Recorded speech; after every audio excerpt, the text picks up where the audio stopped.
Welcome to PHP Podcast. I'm Mike. And this is Orlando, and we are on episode 225. Yeah, 225. 225, and now we are doing another level up review, the final of 3 episodes of Atomic Habits. Yeah, no, this has been a great book. It's one of those things where there's a lot of great like gems that you can take out of it and some great things. And honestly, so many of the things we've already read, it's basically the same thing, but just said differently and maybe added to a little bit more here, added a little bit there, and combined certain things. And I think it's very helpful, right? Because for some people, the 5-hour work week or the 4-hour work week, I was thinking the 5-second rule might have been what did it. The Jocko's evaluation might have been like, how do I evaluate the things I'm doing in my life? How am I doing in each of these areas? How can I add to it? He has similar things in this book in the Atomic Habits. But it might resonate differently based off of the way it presents the information. So this has been, I think, a great book. And I know, Orlando, you said it's kind of been changing your life. Is it still, are you sticking to those habits? Oh, yeah. And even more. So I wanted to get on my soapbox here for a moment because, we've read all these books. And it's interesting because I have a good friend of mine he has an MBA. He's a business guy. And I said, hey, this Atomic Habits book has really been impacting. Like, you should read it. He's like, oh, I read it a while back. It's trash. And I'm like, wait, what do you mean it's trash? He's like, nah, that stuff, whatever. I mean, it's common sense. And it made me think, like, I could have been really judgmental and go, like, you're so off. Like, I could have pinpointed things in his life that he probably needs Atomic Habits, and I chose not to. And it made me reflect on the idea that different books, right, hit different. It depends on what you read. Like, for instance, Richest Man in Babylon, I understand the theory and the practical application. But to me, I didn't need to know a whole story to understand. Like, I already understood that, right? So to me, Richest Man in Babylon isn't really impactful to me, right? 5-second rule, not so much, right? 4-hour work week, yeah. And so it depends on where you're at in life. It depends who you are. It depends what you're going through. And so don't discount all these books just because, you've heard somebody else say, yeah, that book, yeah, it's not so good. Read it yourself. Try to implement it because it means different things to different people. Also, the thing is, age plays a part. It's kind of funny. We had one of our comments, and I'm not trying to highlight this, but somebody said, you're an old man. You should be doing this, blah, blah, blah, blah. And I was talking to Mike about this before the podcast. But here's the thing. Okay, I'm 41 years old. I understand. There's a lot of things I should know. And there's a lot of things I know more than most people that are 6 years old. The question is, was that education available to you? And so no matter what stage you're at, don't be embarrassed at, if you're at 50 years old and you're reading one of these books and you're like, wow, how do all these youngsters already know this? How come I didn't get a hold of this? Well, if you don't know what you don't know, right? It's same thing with reselling, same thing with anything else. And also, if you're young and you're in your 20s and early 30s, which that's not like young. Well, I don't know. Age is relative, I think. But don't be arrogant and going like, oh, I've learned everything I need to know. I don't need to know anything else. There's a lot of wisdom in listening to older people. And I think that's one thing that's been forgotten, especially in this last 2-3 years, is the wisdom of the ages. Like we began to brush that aside. I mean, I think about this whole Wall Street fiasco, right? A lot of people I see on social media going, Warren Buffett, who? I'm like, wait a second. You can't discount Warren Buffett. There's a reason why Warren Buffett and all his books and all his teachings has changed literally millions of people's lives, right? And he himself is a very wealthy individual, right? So with every level up review, I strongly encourage you to take a look at each book, except maybe the Napoleon Hill book, but that's a whole nother conversation.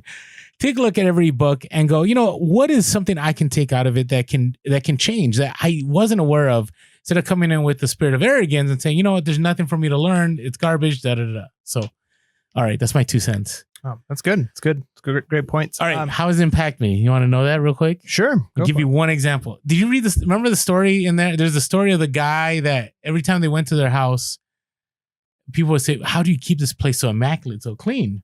And the guy developed good habits of just like doing little cleanups here and there, right? And it became part of his habit stacking. And I've been doing that at my house. And I'm like, why do I need a housekeeper now? Like if I just make it right cursory that, after my kids go to bed, I'm just going to take 5 minutes to clean up the bathroom was really quick, right?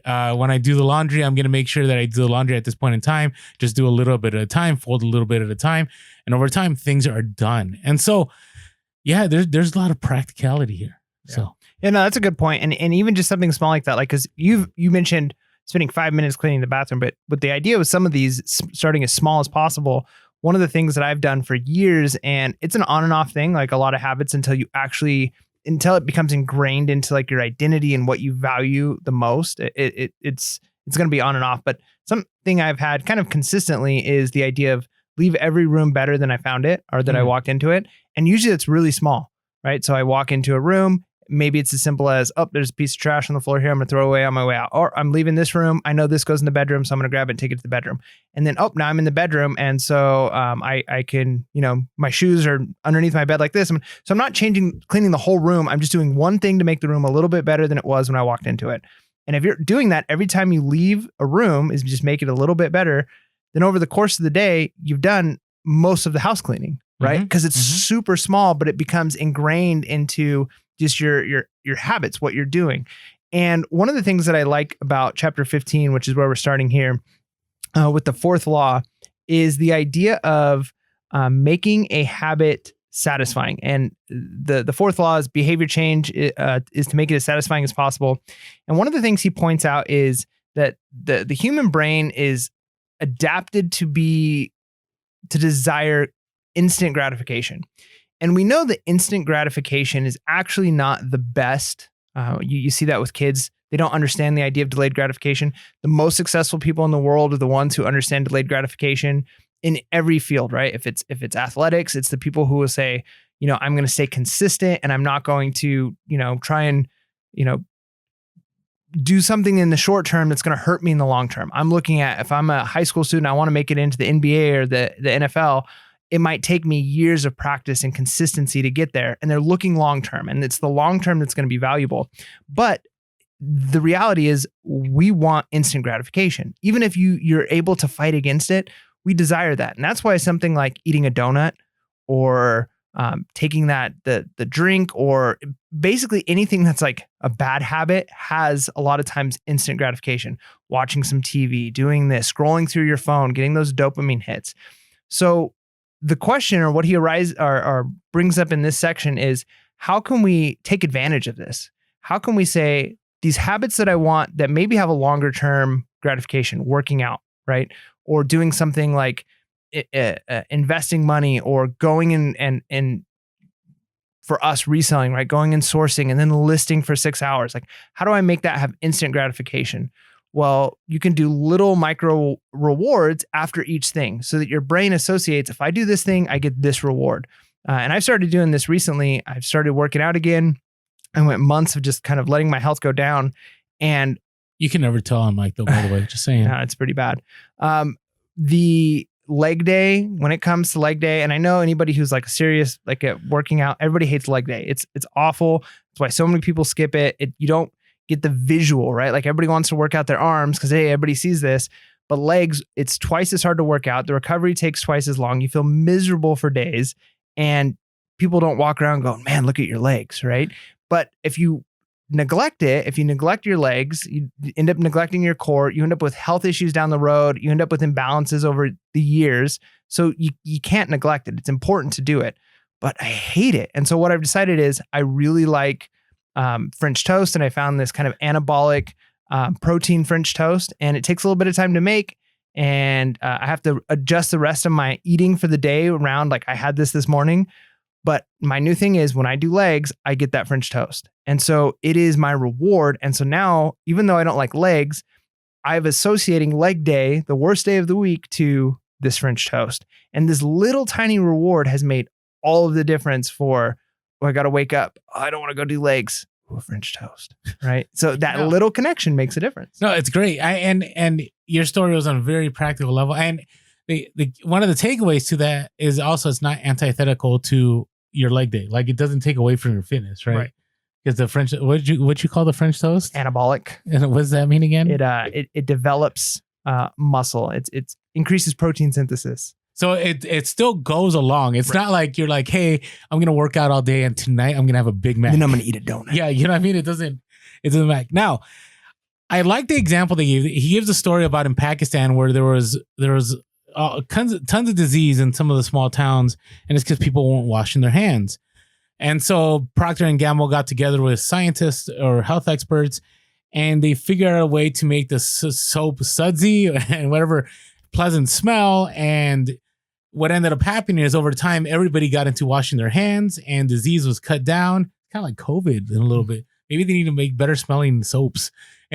But, or masks that aren't terrible. Yeah, or masks that don't smell when you wear them. I don't know. They shouldn't smell. Well, yeah, but you know, like you got to wash your mask every once in a while. What if they made masks that like, I don't know. Anyways, that's a whole nother conversation. Yeah, the whole mask thing. All right. By the way, you got to wear like 2 or 3 masks now. Do you? Yeah, did you see that? Like, I think it's like 80% protection if you wear 3 masks. Piros Podcast does not make any medical recommendations, especially because I just saw this in the news. Especially because the science on that is still out. I know. It just cracked me up because I'm like, they were showing people put on 3 masks. I'm like, why doesn't somebody just build one mask that takes care of all 3? Like, what is going on in this world? Anyway, that's not what this podcast is about. But it was a powerful example to me of that 4th law of behavior, making it satisfying, because then people were satisfied washing their hands. And what happened over time was that the rate of certain diseases fell by 50%. And then eventually people even had hand washing stations in their houses. They enjoyed it so much. So I thought, wow, that's great. He also gives the example of chewing gum, how a lot of people didn't like chewing gum in the 1800s until Wrigley decided to make fruity flavors. And then it also gave you that feeling of having, you know, a clean mouth and fresh breath. And so people decided to chew gum more. So I thought this was great because, I mean, you know, very basic examples of making it satisfying is, let's say, you know, you're reselling and you don't want to go sourcing. Well, hey, 90% of what you source is for your business. And then if you make enough profit, hey, you're able to buy something for yourself, right? It's not gonna kill your bank account. It doesn't go against you. You're still making money in your business, and it's still satisfying. So you got to find those things that are satisfying to you. Now, the interesting thing is here about when he talks about, you know, that the inverse of it, right? The cost of your bad habits, right? Because he's talking about both, but I think we're going to talk about that a little bit later. But he has this section called the mismatch between immediate and delayed rewards. And I thought it was good because he says, put another way, the cost of your good habits are in the present, right? The cost of your bad habits are in the future. Right. And it's so hard. It's so hard to see. Right. He mentioned about the idea of even like weight loss. Right. Something I've been struggling with all the time is that, you know, after a week, you're like, yeah, but you're actually no, because you don't see results. Right. Or in your, even in reselling. Right. You might have established a good habit. And I'll talk about this in 2 weeks because I've seen it play out where you're listing.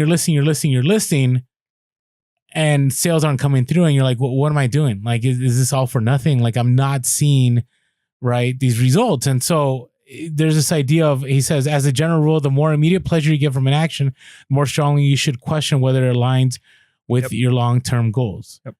Right. So I love that idea of the cost, right? Like, you're going to pay a cost at some point, and you're going to get a reward at some point. And usually the worse something is, the more immediate the reward, and the cost is going to come later, and it's going to be a higher price cost.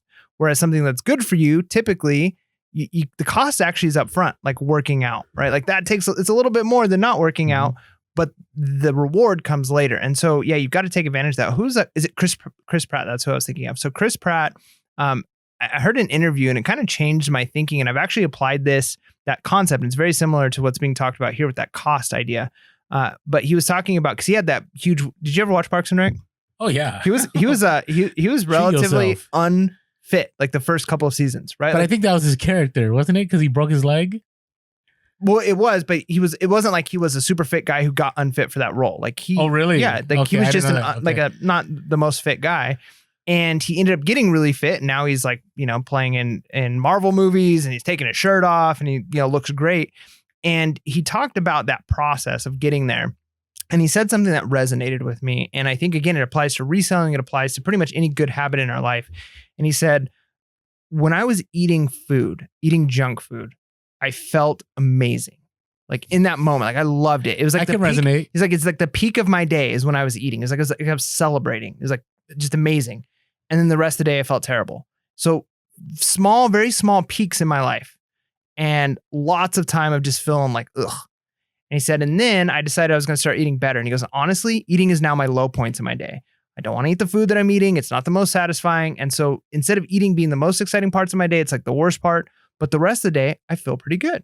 So instead of having huge peaks, but only for like a half hour at a time, a few times throughout the day, he has small valleys a few times throughout the day. And the rest of the day feels pretty good.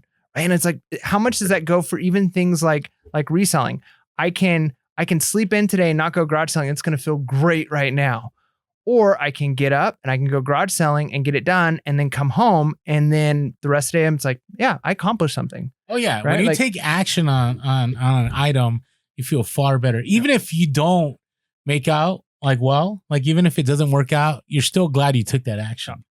Right. But it's interesting here because I was thinking about a few things. So I wanted to get back to this idea of, you got to have the most satisfying things, right? The little things that keeps you motivated, keeps you going for the habit. And then there's this idea of the long term is hard to see. And we want that short term gain. And I hate bringing this up because I brought this up in the last podcast, but it reminded me of that whole AMC debacle that I went through last year with Wall Street, last week. I wish it was last week with Wall Street Bets. And the fact that, this explained the scenario to me perfectly because if you're on social media, right, and you're following resellers, right, you see, especially I find this so much with the Amazon FBA gurus, like I can go from 1 to 1 million in a year, right? Like you see it all the time, right?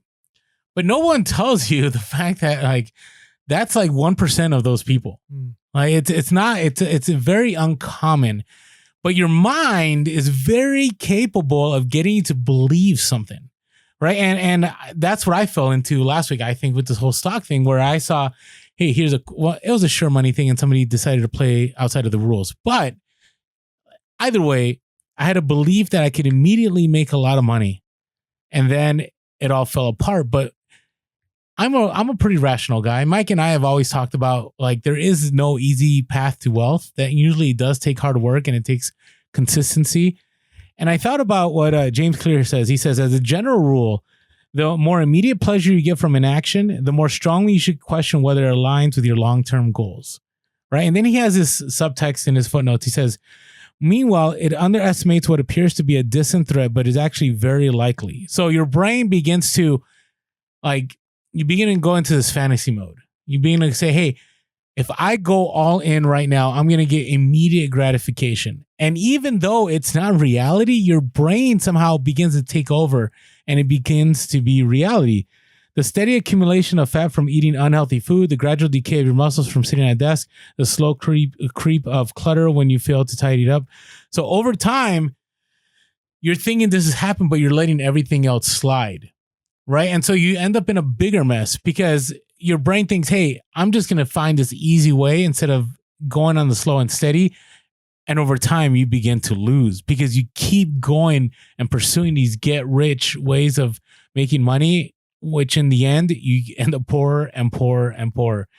And so I was like, yeah, that was me. It's odd to say that as a 41-year-old man that I fell into that trap for a moment, but just got to be authentic here. And then he says, if you're willing to wait for the rewards, you'll face less competition and often get a bigger payoff. As the saying goes, the last mile is always the least crowded.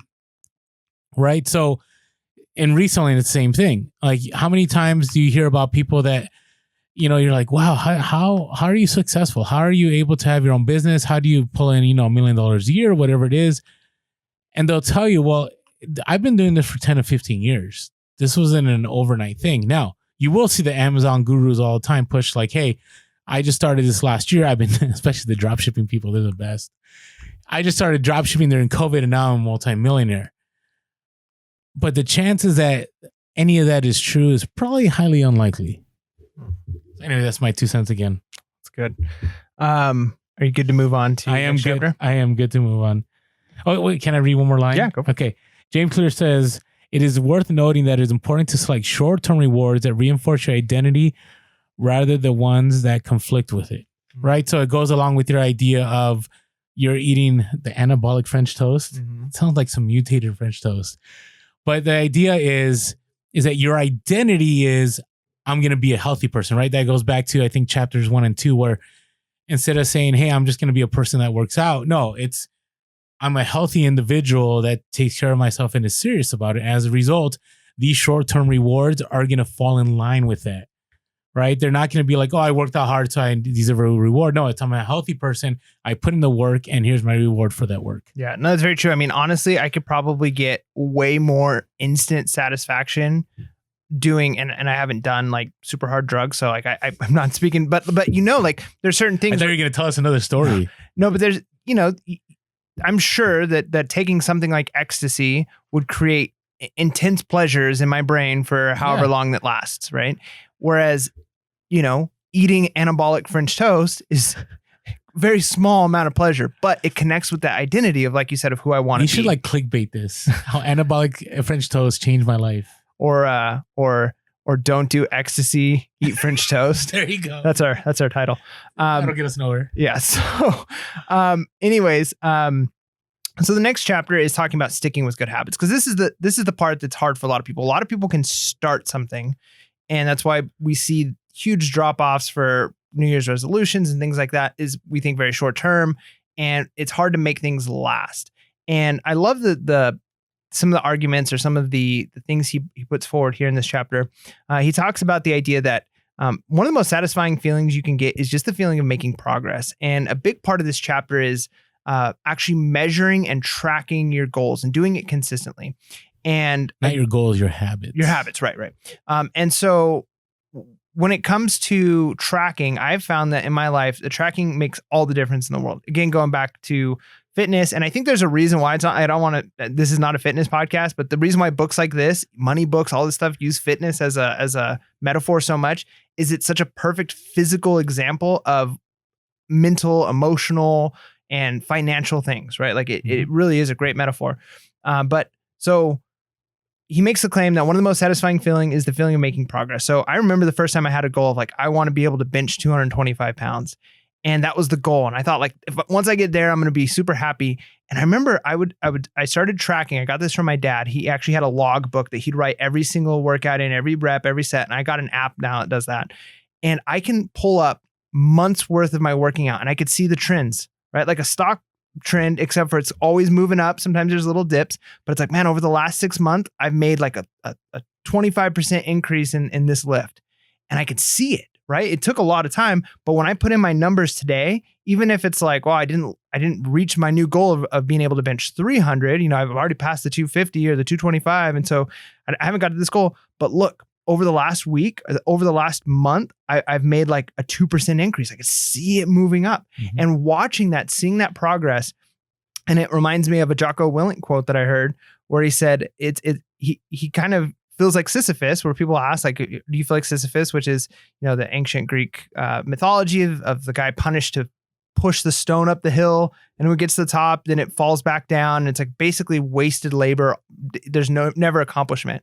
And he said, but the reality is pushing the stone up the hill is the reward for him. It's the daily making progress. And he said, if I ever got the stone to the top and it stayed, I'd push it back down myself, because it's the constant getting better, constantly feeling like you're improving and tracking it. And so little things like tracking fitness, tracking the macros and calories that I eat. And every day at work, I have a little to-do list and I literally put a square and the things I need to do and a square next to everything I need to do. And as the day goes, I put check marks. And by the end of the day, as I'm seeing these check marks go, it's that in some ways it is the reward. Is it's like, oh, only 3 more items. Oh, I get to mark that one off, right? And tracking actually becomes part of the reward. Oh, it's great what you're saying, because, I kind of struggled with the chapter when he talked about making it satisfying. Like, I understand it, right? But what if you can't find something tangible, right? But the tracking in itself can be satisfying. And he talks about that. Now, what I do like is he talks about, like, people have this saying about never break the chain, right? So meaning that your habits, you may slip one day, but only make it that one day. Don't go 2 days, right? Because then the habit begins to go away and actually you're forming a new habit, which is a bad habit. So I really like that because, there's times when you're doing something And it's okay if you let it go one day, but if it becomes 2, I strongly believe it can get to 3. And before you know it, 6 months down the road, you're like, oh yeah, I remember doing that. And you stop doing that, right? So never go more than one day without doing something. But don't we beat ourselves up a lot when you miss one day? I'm gonna list 10 items a day, and you go a day and you didn't list 10. Why is it that it's so much easier for us to go the second day? Well, I didn't list it. I'm already failed, right? Like, Yeah. Isn't that crazy? We believe that. And he would make the argument, just do 3 at least, right? You may not hit that 10, but as long as you're consistent, because it's your identity, it's what you're doing. And what I liked about it is it made the satisfying part tangible. You could observe it, you could see it. I mean, you see this all over social. If you're not on Instagram, you'll see a lot of people, they have listing charts, right? I mean, I think there's some people that like sell them. I don't know. But, you could just make your own chart. In reselling, right, one of the things that you need, especially if you're selling on eBay, is the idea you need to be constantly listing. And it is a habit that you need to develop, right, in order for your business to be successful. And if you can make just if you're struggling listing and being consistent every day, just try the habit tracking. Try it for 1 month. Get graph paper, buy one off of Instagram, off of somebody, whatever it is, and say, I'm going to do 10 a day. And then just track it, right? Because it'll feel satisfying. Once you hit that 10, you'll feel satisfaction. And then isn't it funny that we know this, right? Like if you have kids, I think most people at some point did like a star chart or like a sticker chart. Oh, those always fall apart though. Yeah, they do. But kids or marbles, I've done the marble one too. Right, like it's amazing. Like even high school students, they'll get behind it of like, all right, we're gonna fill up this marble jar, and when we get this marble jar filled, we're gonna have a pizza party, and these are the things you need to do it. And people love it. Like, oh, do we get marbles for that? I mean, it's funny when you have high schoolers asking, hey, there's nobody absent today, or we all have our books. Do we get marbles for that? Like they want the reward. They want that temporary reward. And we know that it works with kids. Like we try that for a time. And again, the problem is, like you said, it's usually the adult that the habit falls. Like it's not that the kids are like, I don't want, they still want the stickers because they know when the chart's full, they get a toy or whatever it is. But with a kid that tracking your progress and having rewards is the motivator. And yet at some point when we become an adult, we forget. We stop tracking our progress and rewarding ourselves, when it's like, man, like treat myself like I'm a 2-year-old. Like here's the things that I want. If I want to get this reward, I want to buy this new camera, I want to buy this new whatever.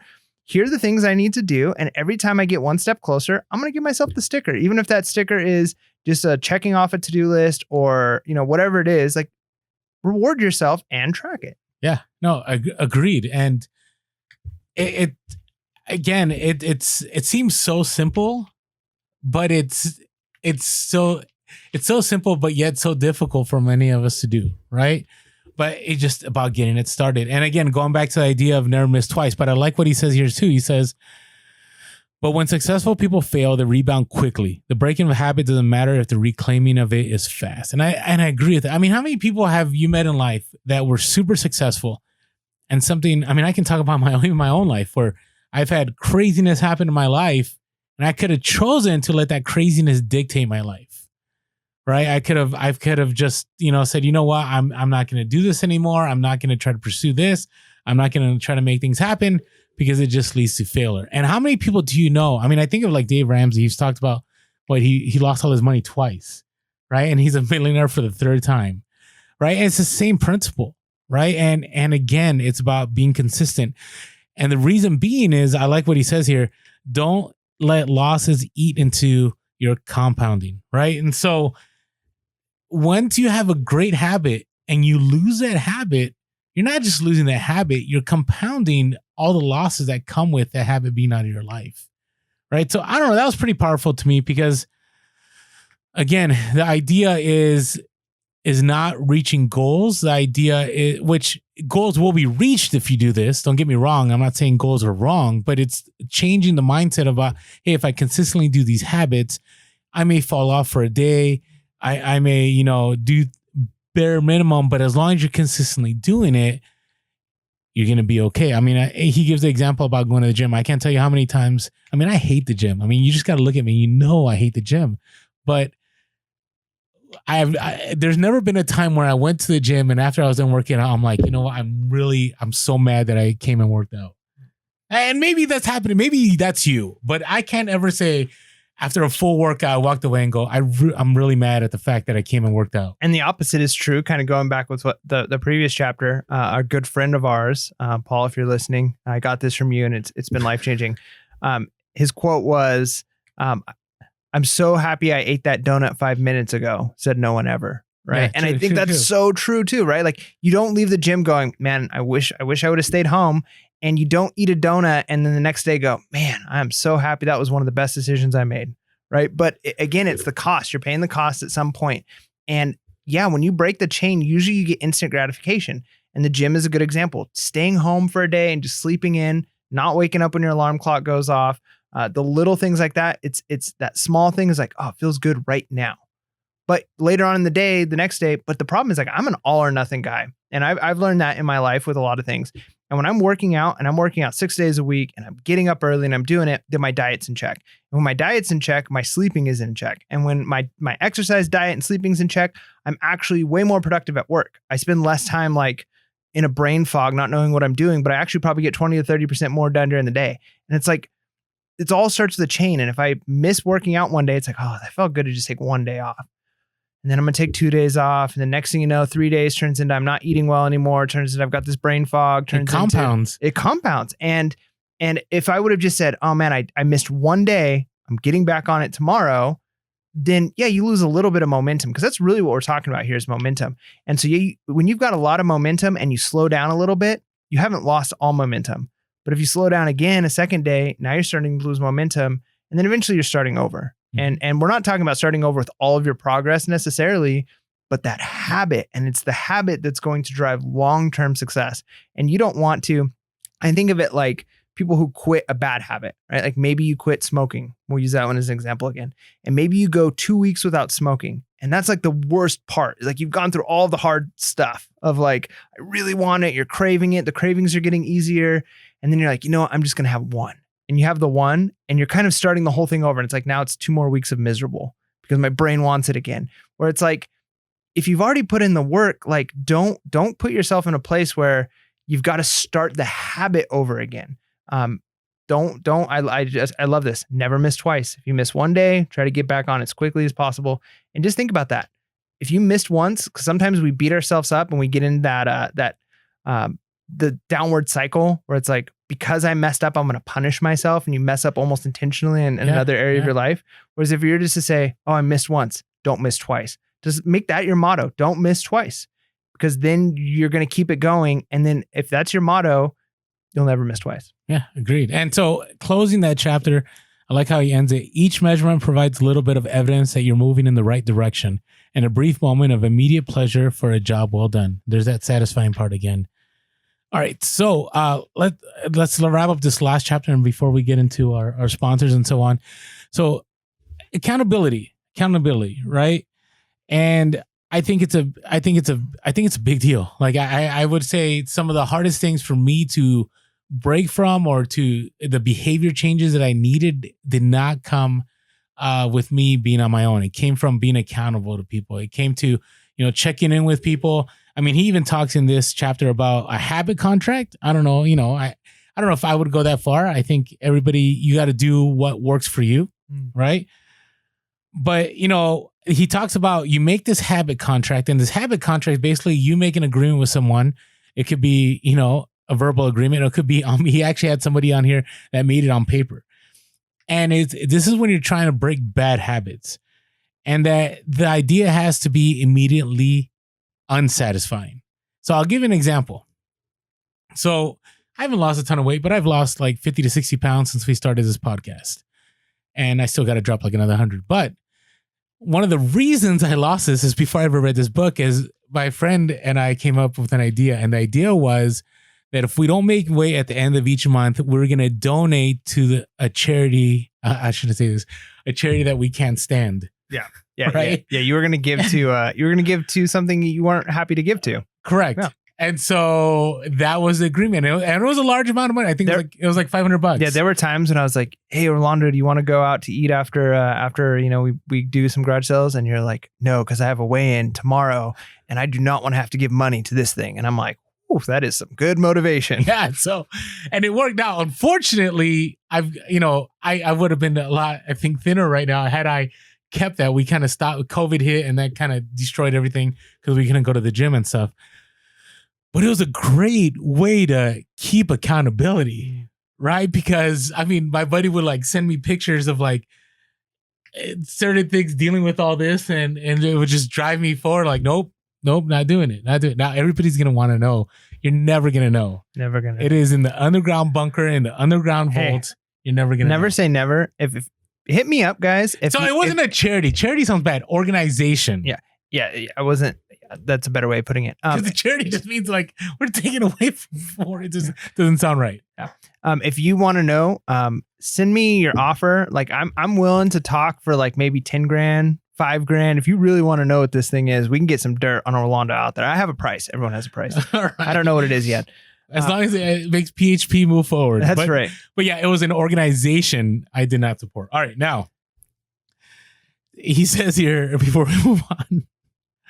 All right. To make bad habits unsatisfying, your best option is to make them painful in the moment. Creating a habit contract is a straightforward way to do exactly that. And that's what I had. And maybe as resellers, if you're struggling with reselling, like, hey, make it painful, make it hurt. You know, if I don't make an accountability with somebody, if I don't hit certain listings per day, I'm going to have to sell you one of my items for cheap for you to resell. Make it hit your pocketbook, whatever it is that it takes, make it happen. Yeah. Yeah. I mean, that's why things like, diet bets and stuff like that are so effective. You shouldn't use that example. Can we just edit everything I just said? No, it's fine. And accountability, I think this, we all kind of instinctively know this for the biggest bad habits, right? And a lot of times we have bad habits in our life that we don't recognize as like, this is seriously keeping me from where I want to get. If we recognize that things like Alcoholics Anonymous works because there's a lot of times there's somebody there accountable, that you're accountable to somebody else. If I mess up, I'm going to let you know. And it's not painful in the sense always of like monetary, which I think is a great motivator for smaller things, but you're trying to make life changes. You're trying to change your identity. And so you're accountable to a group of people. You're accountable to a specific person who's trying to help you, and you're keeping up with them. And we know the same thing is true for like pornography and other things that might be very devastating in people's lives, that people look to accountability as not just a possible, but like a necessity when it comes to breaking 100%. These types of things. Yeah. And so if that's true, isn't that also true of smaller bad habits, right? Mm-hmm. Maybe it's not so much that we have to be in like a group that we have to meet with weekly to go through like, hey, I've got this bad habit of watching, too much TV or spending too much time on Instagram. But if we recognize that, hey, there's something to this thing about being accountable to somebody. And I think the danger is sometimes people think being accountable is telling about their success before they get there, as opposed to broadcasting the failure. So here's an example. A lot of people will decide they're going to do something. I am going to hike this mountain. I'm going to run a marathon. I'm going to lose this amount of weight. And they tell everybody, and they actually get the dopamine rush as if they've accomplished it, and then they never end up doing it. Mm-hmm. Because, hey, they've already told everybody, they basically got the same amount of excitement as if they did it. Whereas what you really should do is be accountable to a smaller group of people, and then maybe broadcast your failures and say like, if I don't do this thing, then I'm going to like on social media, hey, I failed, right? I'm not saying that's what you should do, but that would be the better thing. Instead of, here's the great thing I'm going to do, is actually to have the threat of, I'm going to broadcast my failures, and that might keep you. And I love that idea of, hey, Orlando, I'm not saying I'm doing this, but Orlando, if I don't have an extra 20 items in my store by the end of the week, I'm going to give you $20, right? Yeah. Like that might be the thing. It's like, it's moving me towards the goal that I want to be at, and it's going to hurt. That's what the swear jar is, right? It's that little thing that makes it unsatisfying to do the thing you don't want to do. That's good. Now, let's talk about something that's satisfying before we move on to our next section. Ooh, this is a good habit. So this is a good habit, shaving our heads. Yeah. So let's talk about Skull Shaver for a moment. And if you didn't catch it, the Super Bowl commercial legitimizes the fact that it is, well, it's obviously a commercial, but Skull Shaver is making moves. And it's a great product. Well, and we partner with them. Are they throwing Pearsall Podcast on the Super Bowl commercial? No, we weren't on the commercial. No. So this is post Super Bowl when this is dropping this episode. But yeah, I wish they had a shot of us shaving our heads. So maybe we need to do more of those. But yeah, Yeah, it was it was great. I mean, if you watch the commercial, it outlined everything. I mean, you can shave your head like in 90 seconds. It's easy. It's fast. Though no nicks. So, Battery lasts forever.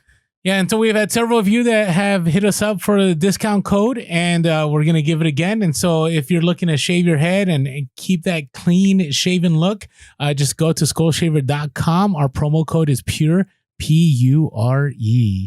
Yeah. And you could have a nice pure head. A pure A purely shaved, you don't have to worry about hair on there is what I'm saying, right? Like you don't have to be burdened with hair. It could just be pure head. See, I'm trying to get a sponsor for our beards. And once we do that, we'll have the full kit here.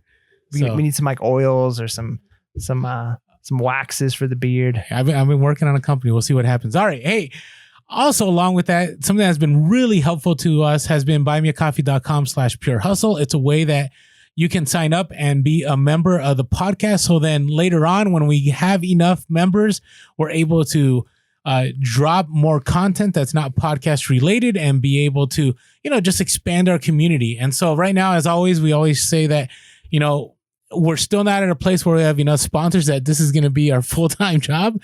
And so anytime that you're able to sign up and help us out, we're greatly, greatly thankful.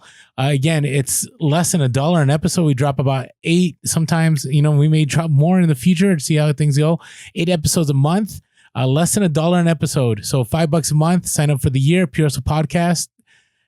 And all you have to do is go to buymeacoffee.com/pure hustle. Link is below. Thank you to all of you so far that have helped us out.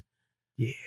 All right. On social media, we are Pure Hustle Podcast on TikTok and Instagram and Facebook. I'm slowly getting back to getting all of you, squared up with us on Facebook.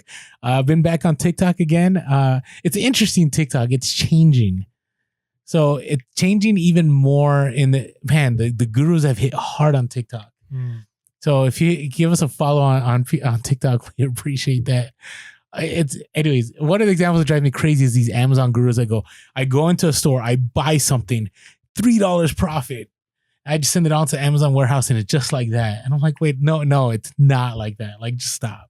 So keep it real by following us on TikTok. All right. We're also Pure Hustle Cast on Twitter and on Clubhouse. Appreciate all the great conversations we've had with many of you that have found us on Clubhouse. Really grateful for that. You could always give us a call. I'm going to slow this down per request of some of you. 619-738-1170. 619-738-1170, or you can shoot us an email at purehustlepodcast@gmail.com. That's purehustlepodcast@gmail.com. And as always, if you're listening to podcasts and you want to watch us, you can follow us on YouTube by subscribing and hit that bell notification. And thank you for all the support. We've had some shirts recently that have sold. We've had people sign up for buymeacoffee.com/pure hustle. And we had somebody on Anchor start supporting us too, which was a new one for us. Nice. Yeah. So anyways, grateful for all the support. Thank you. Yeah. Oh, and write us a review on iTunes. Yeah. A positive one, by the way. Yeah. So, all right, let's get to our next section where we talk about the mastery of these. What did he title it? Something about it's pretty intense. Well, chapter 18 is about genes and advanced tactics. So the next section, yeah. Yeah. So chapter 18 talks about the idea of genetics. And I think this is something we've talked about a lot in the past. And there's a ton out there. And the recognition, I think the reality is genes do play a role, but they're not everything. And so we often either act like victims and say, I didn't get the greatest genes, or we look at people who are successful and say it's just because they're genes. But the reality is we have to work within genetics, but most people are not going to reach their potential. And I love one of the things he says. He talks about the idea that our habits are going to align better with our natural abilities. So choose the habits that suit you the best. And one of the things I thought was the best, he says, play a game that favors your strengths. If you can't find a game that favors you, create one. And I love this idea of there are going to be things you're better at genetically. And genetics, and I think even if you go outside of genetics and just think personality, like Orlando's more of an extrovert than I am, I'm more introverted. So there's certain things that are just going to suit him better, like ways of communicating with people, talking to people. And there's things that I can do better in that, I'll sit and think and contemplate and look at all the sides of stuff. And so instead of me spending all of my time trying to be great at something Orlando's great at, I can play to my strengths. And that's what you want to see. That's what you see in athletes.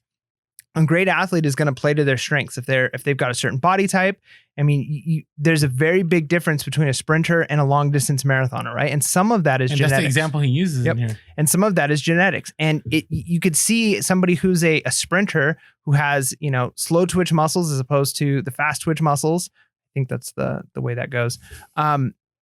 You look at their body type, their genetics are a little bit different, and they play to the sport that suits them. And so a sprinter who tries to be a long distance runner is not going to be successful in that field, right? But they can be a successful runner. And I think that's the thing is we think, oh, I've got bad genes, so I can't be successful at all.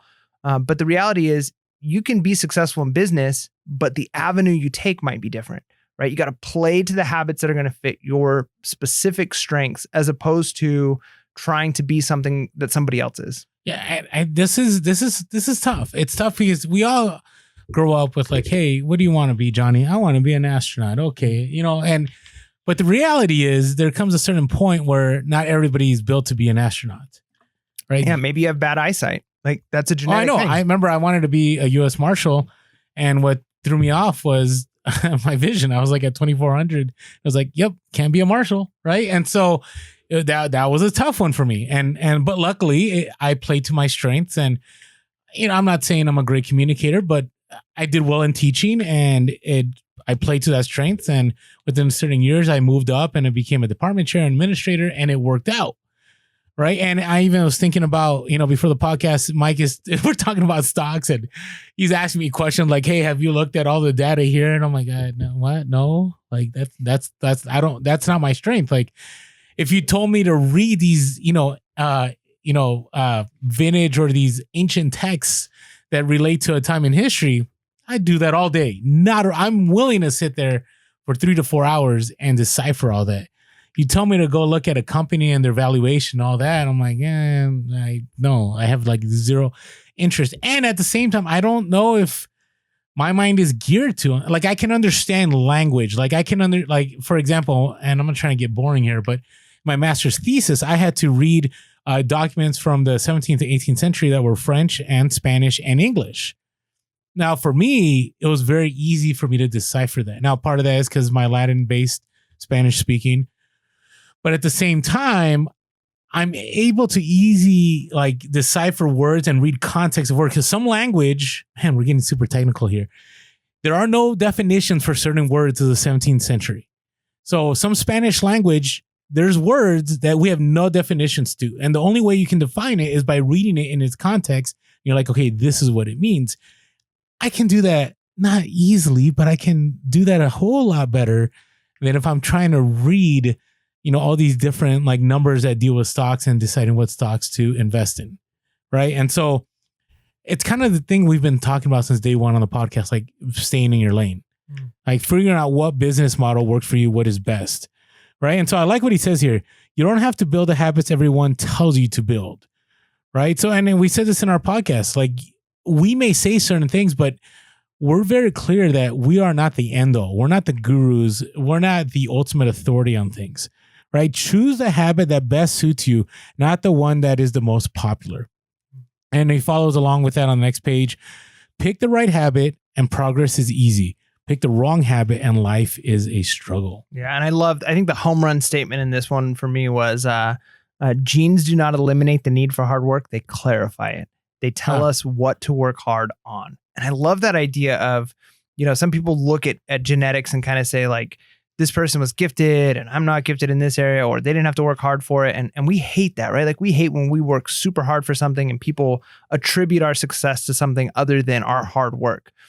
But when we look at our genetics and we say, okay, genes do clarify what I should be working hard on. Like you were saying, these are the areas that I'm strong at. And that doesn't mean you shouldn't try and improve your weaknesses. If you're really weak in an area, you should try and improve your weaknesses. Yeah, I'm not saying I'm not going to try what Mike was telling me to do, but I know what I'm prone to be better at. Yeah. And I think, again, the physical is just the perfect example because there are genetic limitations, even to things like how much muscle somebody can put on, right? Or even height. Yeah, height. I mean, that's if you want to dunk a basketball, unless you're Muggsy Bogues or Spud Webb, if you're under 5'5", it's not happening. Yeah. No, and it's so true. And so to recognize what are the strengths? And I think, again, fitness being a good one, a good example, bodybuilding, I think is like the perfect example of seeing different people playing to different genetic strengths, because genes play a role in the sense of the places that your muscles attach to the connective tissue. So they call it like the length of your muscle bodies or the muscle bellies.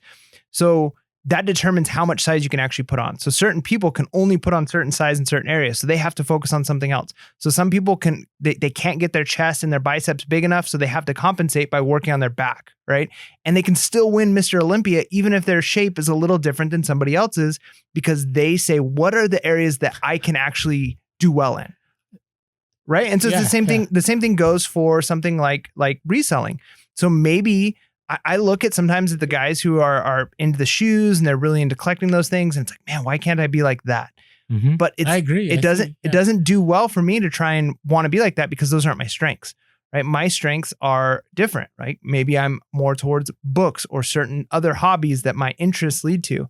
And so you got to find where your strengths are, and then that's where you put the hard work in. So just because you're strong somewhere doesn't mean you don't have to work hard there. What that means is this is where I should probably work the hardest. Yeah. And I love the inventory questions that he gives on pages 224 to 225. He asks, there's a way to find, what you're better at doing. And we're talking about habits, but I think this can apply to just trying to figure out your life. All right. He says, what feels like fun to me, but work to others, right? What makes me lose track of time? Where do I get greater returns than the average person? What comes natural to me? And I think this is different than follow your passions. Right? Follow your passions is like whatever you want to do, go for it. Right. And we could have a huge discussion. There's people on both sides of the argument about whether that's right or wrong.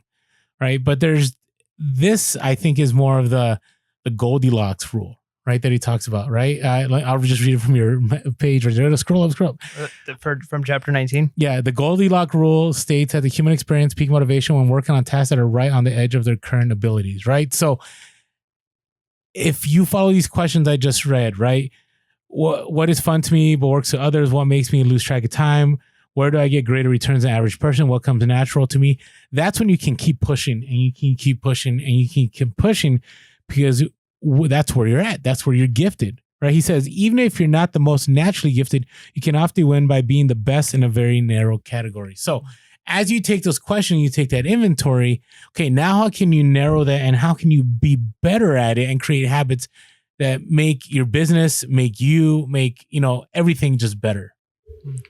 Yeah, that's really good. Yeah. And speaking of the Goldilocks zone, I love that idea of basically he gives example that you want to be right at the threshold of what you're capable of before it gets too hard and you're pushing towards like failure, because failing too much isn't good, and it being too easy and too boring. And I think this is true to a lot of things, right? Like if you were to play a game like chess with somebody and you're significantly better than they are, right? I'm playing with my nephew, for instance. Every time I play, I'm going to win, and I'm going to win pretty easily, and I'm not going to have to think very hard, right? After a few times, I'm bored. I don't want to play chess with them anymore. I've also played chess with people who are significantly better than I am, and I can think my hardest, and I don't even see what they're doing, and I lose, and I don't even know how I lost, right? Like, well, that wasn't fun. The best games are the ones where it's right there at the edge, where it's like this person and me, we're really close. Like we're battling it back and forth. It could go either way, but even if I lose, I understand why, and I've learned something. And that's where you want to be with a lot of things. You want to be in that area where it's not too easy and it's not too hard, and it's right there in the middle. And I think that's true for every area of our life. The things that we want the most, right? Do I want to be a successful business person?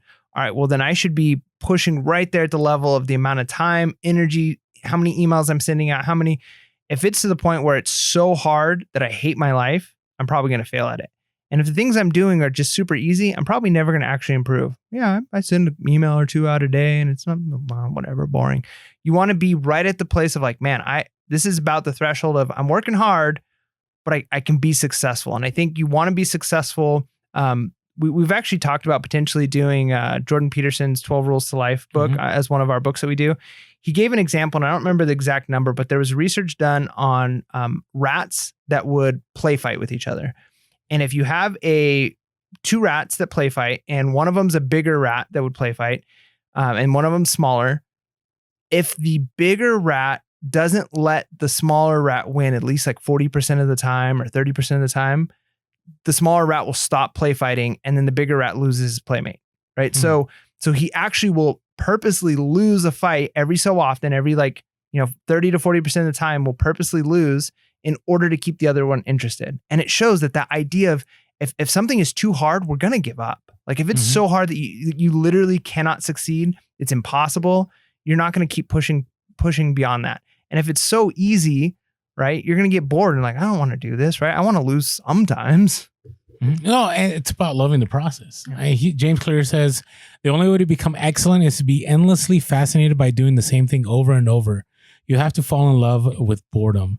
And I see that. I mean, this directly applies to reselling and the fact that so many resellers, I think they get too big for their own good, right? They have immediate success and then they get bored real quick. Now, it's okay if they're bored and they move on to something bigger and better that makes them more money. But if it's bad, if they get bored because they ended up doing something they didn't want to do anymore and they couldn't get used to the boring part of it and they're done. I mean, I'm going to tell you, being a full-time reseller can be boring.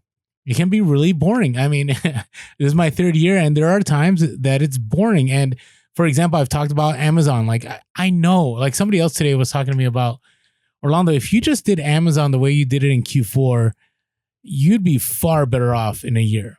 And I think so too. I agree with that.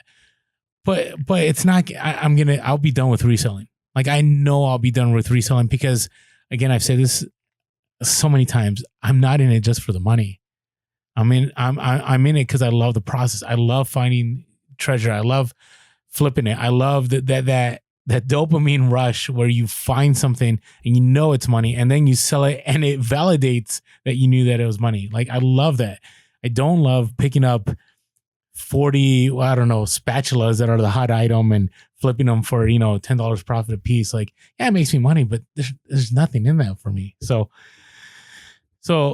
I was going to read one more quote, but I don't think it'll play. I think it's a good place to end this chapter. But I think what he does great is that he talks about the idea that you got to make sure that things aren't holding you back because there's a lot of beliefs that play into this.